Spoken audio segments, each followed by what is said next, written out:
Hey, what's going on, everyone out there? I'm Jakejames Lugo. Welcome to the channel and welcome to this brand new JJ's One Man Podcast. A lot of great stuff to talk about today. A lot of good, a little bit of bad, but there was a lot of things that happened over the Easter weekend, or Easter week, I should say, as of like a couple days ago when I'm recording this podcast. But again, so many good things to really dive into. It's going to be a fun episode because of a lot of the stuff that happened in the world of gaming, as well as also entertainment, pop culture, all that stuff. But as always, a little bit of housekeeping with every episode of this podcast. Make sure you guys subscribe to the channel here on YouTube. There's a lot of great content on here, including new podcast episodes every single week, brand new videos that I post up all the time, including YouTube Shorts. There's been a lot of YouTube Shorts going up that a lot of people seem to be enjoying. So make sure you check out all that stuff. Leave a like on this episode of the podcast, especially if you like any of the discussion we're going to get into. And don't forget to leave me a comment as well. Get your thoughts, get your overall opinions and impressions about all this stuff we're going to talk about. Because again, this is going to be a fun episode.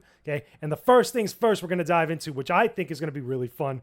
We're going to talk about the Waffle House, okay? Now, if you live in Florida, especially if you live in South Florida, you know as much as anyone else down here that the Waffle House is one of the greatest gifts to mankind because it is a breakfast spot. It's mostly down in the South. I don't think they really have it out in the West. I haven't really seen a lot of them, if any, out west towards California, but we got a lot of them down here in the South. It's breakfast stuff, waffles, bacon, eggs, pancakes, anything you could think of for breakfast stuff, you could get at a Waffle House. And you should go get it at a Waffle House. Maybe skip over, the IHOP, skip over Denny's. I know that sounds crazy for me to say, but if you're going to skip over Denny's, at least go to the Waffle House. The point is, and the reason why we're talking about this is because Harada has been talking with the Tekken community about Waffle House. Strangely enough, a lot of people have been asking Harada for a Waffle House stage in Tekken. Now, I don't know about y'all, but this sounds hilarious to me. This comes from the meme, comes from a lot of like the news stories about fights breaking out in the Waffle House. There's one in particular, a video that, some people have been passed around, I think it was a couple of years ago now at the time I'm recording this, of the woman who actually blocked a chair that was thrown at her in a Waffle House. And the whole idea is that it would be hilarious just to have fights break out in the Waffle House. So imagine seeing this on the Tekken 8 screen for stage select. That would be pretty wild. Now, Tekken is no stranger, I should say. Tekken is no stranger to having guest stages or like special stages. Tekken 7 had the stage from Final Fantasy 15, which was a big deal for a lot of people. And I think there was also a stage for The Walking Dead, because I know that Negan was a character in Tekken 7, but I don't remember if he had a devoted stage to him. But they did have one for Final Fantasy 15, which was basically the gas station stop, which I believe was Sydney's garage, that you could just hang out outside. There was the big diner and everything else. That was from Final Fantasy 15. So it's not like Tekken hasn't done stuff like this in the past. They even did one, I believe it was with Tekken Tag 2, with Snoop Dogg, where it was like a special stage for Snoop Dogg making an appearance and a collaboration. The point is, though, is that imagine being able to fight in Tekken 8 at a Waffle House location. The memes write themselves. They're absolutely amazing. The point is, though, is that Harada-san, was basically asking everybody, why does everybody want the Waffle House? What's the reasoning behind this? Explain this to me. And then people literally gave him the entire lore backstory of the Waffle House, to which he responded afterwards, saying thank you, for the explanation. And he pretty much explained to people like, look, this sounds cool. I'm totally down with it, but Waffle House got to agree with it because they own the rights and everything else.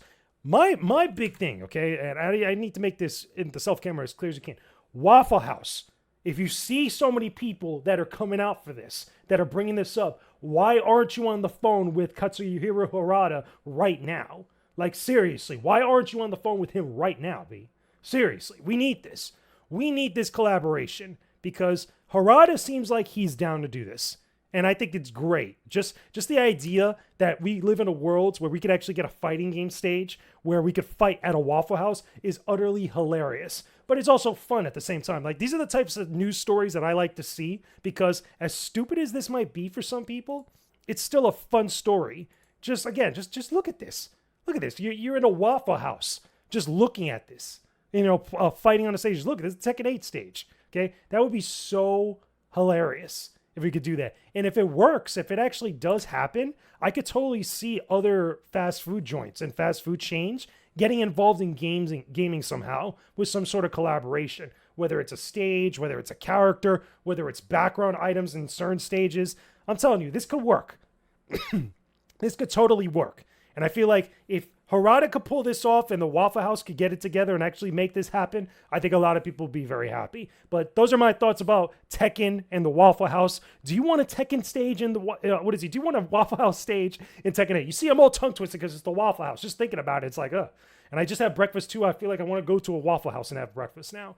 Point is, do you want a Waffle House stage at the inside Tekken 8? Tell me about that, or tell me your thoughts about it down below in the comment section. Let me know what you actually want this collaboration to happen. I think it'd be really fun, but I want to hear from all of you guys about this. So that's one story that went down, right? Okay, let's talk about another game announcement that happened recently. This happened, I think, right before Easter, at the time that this actually came out. Let's talk about Marvel Rivals. Okay, this is a brand new game announced by Marvel Entertainment or Marvel Games. It's being done by NetEase and Marvel. It's basically what Overwatch is for people. That's what this is going to be for Marvel fans. It's basically taking the same idea and the same concepts and the gameplay design of Overwatch and Overwatch 2 and putting it into a Marvel Universe setting, which sounds cool. I mean, we even got a trailer, so I'm going to play the trailer. There's no sound for it, so you guys could actually see it here, get a little bit of an idea, because I believe, yeah, they show gameplay in this to actually see it. But I think it's pretty cool. I think the idea of it sounds pretty dope.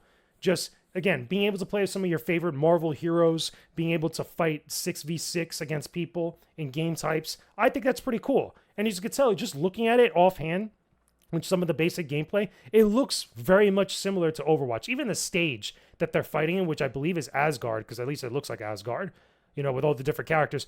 Even the ridicules, just the overall HUD, the setup, looks almost exactly like Overwatch, with a few differences here and there. You could say it borrows elements also from Apex Legends, and I could totally understand that. But still, this is really cool. This is a good idea. Like, to me, this is something that could definitely work. And it might be a little bit on the edge of like ripping off Overwatch or Apex Legends in some capacity. There's other games that have done this, or other games that are doing this, I should say. Star Wars Hunters is probably the biggest example of that. You could even argue Apex Legends is like a copy of Overwatch in some way. Regardless, though, okay, I think they're different enough as they are. But this is nothing new.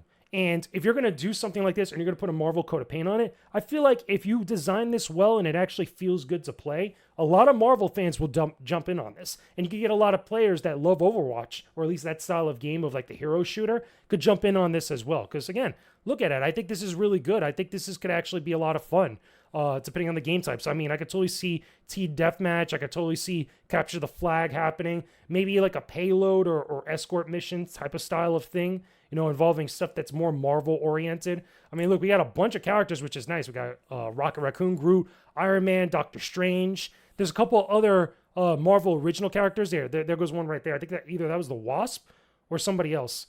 Because I think there's two characters specifically that are like, yeah, Luna Snow, that's one of them, and they're going to show the other one in a second. Yeah, Magic. That haven't really been featured in either the MCU or in other Marvel, like, you know, projects and stuff. I feel like this could work. There goes even Galactus's daughter, which is like a super random, like deep cut for current Marvel fans. The point is, this I think is going to be cool. I think this is actually going to be really good, and I think that people are really going to enjoy it overall. So they're gonna have a closed alpha. It begins in May. They haven't set a release date, I don't think, from my understanding, because I looked at a bunch of the reports. Doesn't seem like they have a specific release time frame of when this game is coming out. But either way, though, I still think this is going to be fun. So that's the announcement from Marvel Rivals. They did have this sometime right after the announcement of Marvel 1943. If you don't know what that is, right? If you've never seen Marvel 1943, that's basically a World War II era game that stars Captain America and the Black Panther. And there's going to have like a whole story to that. It kind of looks like the Avengers game that we saw from a while back, or the Guardians of the Galaxy game we saw from a while back. And that's cool. But I feel like if you want your multiplayer fix, Marvel Rivals is going to be right there for you, especially if you're a Marvel fan. Now, what will be interesting, I do have to say, what will be interesting is if we see something DC-oriented within the coming years that mirrors something like this. Because Marvel's getting a lot of love. We're getting Wolverine sometime down the line. We were going to get another Spider-Man game that was going to be a Spider-Verse game, but that got canceled. Obviously, we got Spider-Man 3, whenever that's going to drop. We got this. We got Marvel 1943. There's a lot of Marvel love happening, which is cool. So those are my thoughts about Marvel Rivals. Let me know some of your thoughts about it down below in the comment section. Are you looking forward to the release of Marvel Rivals? Who's going to be your main out of all the characters that they've announced, which I'm pretty sure they're going to reveal more characters at some point. But give me your thoughts about that down below in the comment section. So moving on to some rather bland news, I guess you could say. Okay, let's talk about this. Okay, so Kotaku. Seems like the last couple episodes we've had to talk about Kotaku, which is a damn shame because it's never for a good reason. Okay, so this right here is a brand new article that came out as of yesterday. At the time I'm recording this on the 2nd. This came out on the 1st. And this isn't an April Fool's thing. Like, this is an actual legit reporting, a legit news report, okay? This is from DigiDay. This talks about the relationship between Geo Media and Kotaku, Geo Media being the parent company of Kotaku, that they're having a lot of internal struggles. And it's pretty wild because they get into some details that I haven't really seen talked about in other locations, right? They talk about a lot of the growing tensions, a lot of the big, happenstance events that just like completely caught everybody off guard. The biggest one, which was recently, was that the recent editor-in-chief decided to resign from Kotaku. She left. She wasn't fired. She actually just left on her own accord. Okay, that was Jen Glennon. Again, we talked about her. Again, we talked about her on the last episode. Okay, and the main reason why she left was because Geo Media wants to reorient and change up the direction of Kotaku to move a little bit away from news articles and focus a lot more on guides. Now, this really had there was a lot of opinions thrown around about this.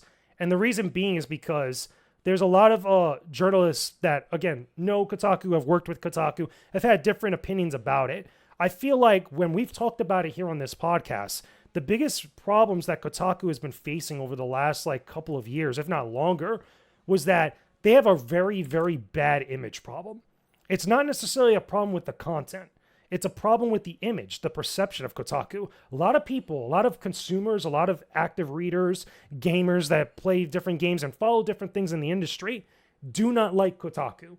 And it really comes down to a few factors. Number one, they don't like the articles that Kotaku has put out, especially ones that felt like either hit pieces or felt like content that was trying to be a little bit more hostile and volatile as opposed to actually talking about game stuff in a better light. They don't like the writers, a lot of the people that are working over there on staff. Currently in the article, I forgot which section it was in, they talk about how Kotaku right now has about 7 writers. I think it's 7 writers and 2 editors. If not, I believe I'm trying to find the exact number. But there's around 7 writers that are currently at Kotaku, which is causing a lot of rifts between them and the management because they want Kotaku to do 50 guides per week. That was the number that was floated around. And to do guides, let alone one guide, which is bad enough, okay? But 50 guides per week is insane. And if you only have a small staff, there's no way that you're really going to be able to meet that type of thing. I'm trying to see. There's a couple things that they say that they got it down to about 15 guides per week, but it's still a lot. Yeah, I'm trying to find where the hell this number is. It's somewhere in this article. Point is, I'll keep looking for it as I'm talking. The point is, though, is that there's been just a lot of back and forth with Kotaku and Geo Media. And I think this is indicative of a lot of the bad status that Kotaku is in right now. I have a bad feeling about this, mainly being because I feel like this is the last push before you hear about Kotaku being sold off. And there's a couple other things I'm seeing as I go up and down the article about certain events that happen behind the scenes, different meetings, different, I guess you could say company-wide, discussions about Kotaku, about what's going on, what Geo Media expects from the writers and stuff. And what I think has not helped at all from what I've seen on social media and also talking to this actual article here, at least this DigiDay article, okay? A lot of the staff that are over there right now have been openly talking and venting their frustrations openly. And I think when you have a company that's going through troubles and stuff, but are getting into a better place, you're not going to find a lot of people coming out of their way to speak out about what's going on. That isn't the case with Kotaku. That is the complete opposite case. You have a lot of people that are being both anonymous as well as also people that are actively going on their Twitter pages and talking smack about Kotaku, and more specifically about Geo Media. Again, it goes back to what I said. This is a very big image problem, okay? A very big image problem because a lot of people aren't sharing a lot of empathy with Kotaku.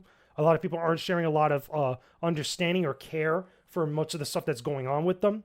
And it just, again, you saw a lot of this stuff break out, especially when Jen left originally, not that long ago. And you saw a lot of people just dunking on a lot of the writers and dunking on Kotaku themselves. And look, I've said a number of times here on this podcast where we've talked about this stuff, the last couple episodes when this has come up, I've said, like, I have no problem with Kotaku themselves. I think Kotaku, especially back in the day, used to be a really good website, especially for breaking news, for writing up op-eds and putting out editorial pieces that were really smart and really insightful. You had a lot of great writers that came from Kotaku: Steven Totillo, Brian Crescente, Jason Schreier. The list goes on. People that go over there to write, for the most part, most of them are pretty good writers. I think the problem is, though, is that over the last, like, I want to say maybe 5 or so years, staff and really the website itself of Kotaku have really gotten to this point where they've almost snubbed their nose at their audience, but also have been so hostile and volatile in an attempt to stay relevant with a lot of their audience members. I mean, some of the articles that I remember that I've brought up in the past, when, you know, they basically had an article that told people how to pirate the Nintendo Switch, a new Nintendo Switch game, which I believe was Zelda Tears of the Kingdom. And they even highlighted the fact that you could do the same thing for Metroid, Metroid Dread. And there's just stuff like that people were not feeling. You know, the same thing even when I brought up the article about the Call of Duty devs when they went to Europe, that there was a whole article basically pointing out, saying that, like, they implied like they were going there for vacation when they were going there to work on the game that they were making. I believe it, I don't remember if it was Infinity Ward or Sledgehammer Games, but I know it was a Call of Duty dev. It was from a couple years back. But you get stuff like that just doesn't help. So when you have stuff like that going out and everybody has their opinions, then you got stuff going out, the people's, a lot of the different staff's personal social media, it just does not make the situation better, okay? You throw on top of all that, right? Which, again, since I'm scrolling up now and I'm seeing this, you had Patricia Hernandez, who was fired from Kotaku back in August, okay, in 2023, as they say here. She was straight up fired, okay? And even the article says here that she was fired there because she had, quote unquote, stood up for some of the staff there. People at GeoMedia said that she left on her own accord, but we really don't know. We really don't know. They say they never got a resignation letter. I think that when the news came out originally like that about Patricia Hernandez, she was straight up fired. And it's not a good look. It's not a good look for the website. It's not a good look for GeoMedia, which is why I think that they're trying to pivot and trying to change things up. I think that they need to really find a way, if at all possible, to get their staff or get the writers on the same page. Because if this continues onward, and remember I say this, okay, I'm going to be real about this as I'm talking, right? If this keeps going on much longer, you're going to see GeoMedia sell off Kotaku, and you're going to see Kotaku go away. Because I think there's a lot of friction and a big rift between the people who are still there and the management that owns them. Because the management, as much as we could get mad at them about what they're doing and the moves that they're making, they're doing it because stuff at Kotaku has not been working. They're doing it and they want to pivot over to guides because they see other websites that are working really well with their guide stuff, and they want to cash in on that. They want to capitalize on that. And as much as other people, and including myself at times, could argue that Kotaku is much more better suited for news stuff, for news editorials, or just breaking news and stuff like that, unfortunately, that's not paying the bills over there. That's what it seems to be the case. And they even talk about it a little bit in the article about, you know, the financial, dependency, you know, on certain types of content. The point is, though, is that it's like, okay, you want to be a certain way, that's fine, but you still got to be able to put the lights on. You still got to be able to pay out your bills. And you still got to be able to be profitable, especially when a company pays a lot of money for you, you know, for your branding, for your outlet, for all your assets, etc. The point is, though, if this keeps going on any longer, we're not going to see Kotaku around for much longer. And it's going to suck because people are going to lose their jobs. People are going to be upset. You know, we're going to lose another one of those cornerstones of the industry that, however you feel about them, you can't deny the impact that it's had on a lot of people, including people that are inside the industry and outside the industry. So fingers crossed that cooler heads can prevail, because I don't want to see Kotaku go away. I've applied to Kotaku myself over the years a number of times. I've wanted to work over there. I've known some people that I've met in person at various events that worked at Kotaku, and that would be a damn shame to see that go down. So either way, those are my opinions about what's going on with Kotaku right now. How do you feel about this whole situation? Do you think that everything going on with GeoMedia and the Kotaku staff is justified or not? Do you feel like Kotaku is going to go away anytime soon? tell me your thoughts about this down below in the comment section, and let me know just your overall thoughts about it, because there's a lot of layers to this. There's a lot of emotions, a lot of feelings to it, and I don't think it's just as simple as like this way or that way. It's a lot more layered and complicated than everybody realizes. So, final couple stories to get into, which are a lot more fun, better than what we've had before. Speaking of Kotaku, we're going to go here to check out a story, because I think I mentioned this in one of the previous episodes, but yeah, The Witcher 4 is in, development. People are working on The Witcher 4, which is great. About 400 people from CD Projekt Red are working on this game, which is great, which is fantastic. We like hearing about that. We like knowing that a brand new Witcher game is coming sometime down the line. We don't know when. I don't think we're getting it anytime soon. It's fine. As long as they work on the game, they cook it, they make it, and it's fantastic. That's all we want. We want a good Witcher game, okay? Witcher 3 was fantastic. You guys have seen my review of The Witcher 3 here on this channel. If you haven't watched it yet, go watch it. I highly recommend that you do so, because it's The Witcher, and it's an amazing RPG, especially if you're into action or Western RPGs. It's so damn good, and especially if you love the books and the universe of The Witcher. It's really freaking good. So, Witcher 4, coming down the line. CD Projekt Red is already cooking. So, like I said before with every other story, tell me your thoughts about The Witcher, about The Witcher 4. Are you excited for it to come sometime soon? Are you ready for a brand new Witcher game? And what type of characters do you want to see in it? Like, what type of main hero do you want to control? And do you think we're done with Geralt? Because that's been a question that's been brought up a lot about The Witcher, especially with The Witcher 4, now that it's in active development. But we'll see what happens. I'm curious to see where they go with this series and if anything exciting comes from it. Now, finally, last story that we have to talk about, which is a pretty big story. I mean, it's been around lingering for some time, but we do have to talk about these leaks, okay? So what we're looking at here, I'm going to show you guys in a larger format. These are images leaked of the new Xbox Series X, okay? This is a new model that's coming out sometime in June, July is what people are saying. About $499. It's going to be an all-digital Xbox Series X. Basically, if you take the Xbox Series S and then beef it up a little bit, okay, not really much going on for it. There's just no disk drive. There's no disk drive for this Xbox Series X, which for me personally, I don't see the point. If you're going to spend that money, why you're not going to get the disk drive, especially when there's still disked games for the Xbox Series X or Xbox One, whatever have you. And if you're an Xbox gamer, I feel like you own games on disc already. Like, there's just, again, there's a lot of games that you probably have owned over the years. And, I mean, that's fine to have a new model of it, but I just don't see the point of getting it without the disk drive. That's just me, though. And again, these are coming from leaks of just random images that just came out of nowhere. Here's the actual official source. Let's actually go to it. See here. Whoops, oh my God. I hate this with that stupid ad blocking stuff. All right, so yeah, I'll go back to another time. But yeah, they have the source there. It's a little annoying with the ad stuff. Either way, this is how the actual console looks.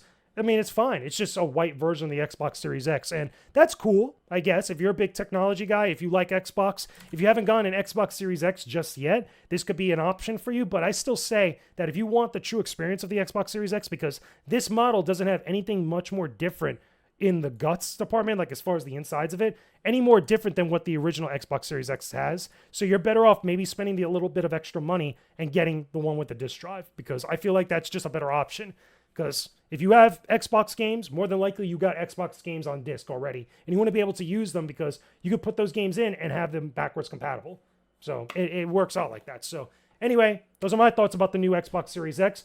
Is this a version of the console you would get? Have you owned an Xbox Series X yet? Tell me your thoughts about this down below in the comment section, and let me know if you actually think this is a good idea for Microsoft. Because let's be real, Microsoft has been in the news over the last couple months for various different reasons, but hopefully this is some good news for people come June, July, if this console ends up coming out around that time frame. Which, if anything, that's around Summer Games Fest, or Summer Game Fest, give or take. No more E3, so we can't even say that anymore. But you guys get what I'm saying.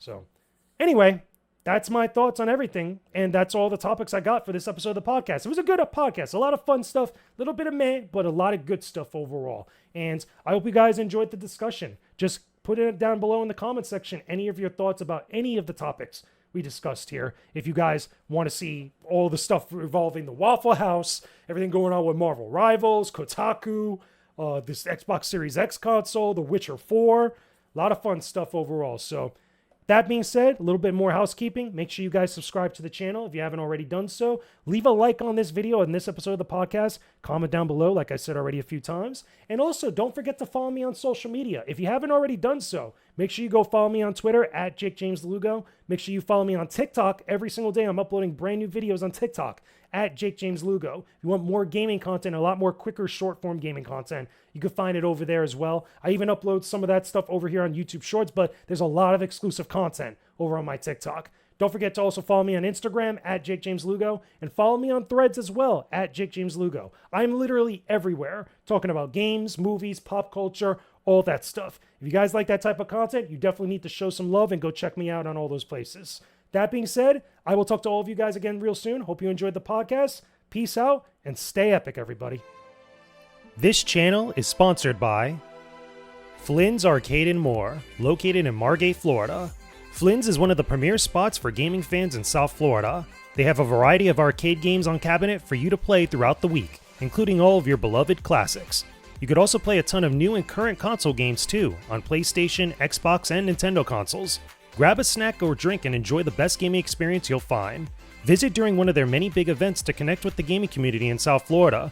Want to test your skills in competitive fighting games? Join any of the weekly tournaments that happen at Flynn's for a chance for some cool prizes.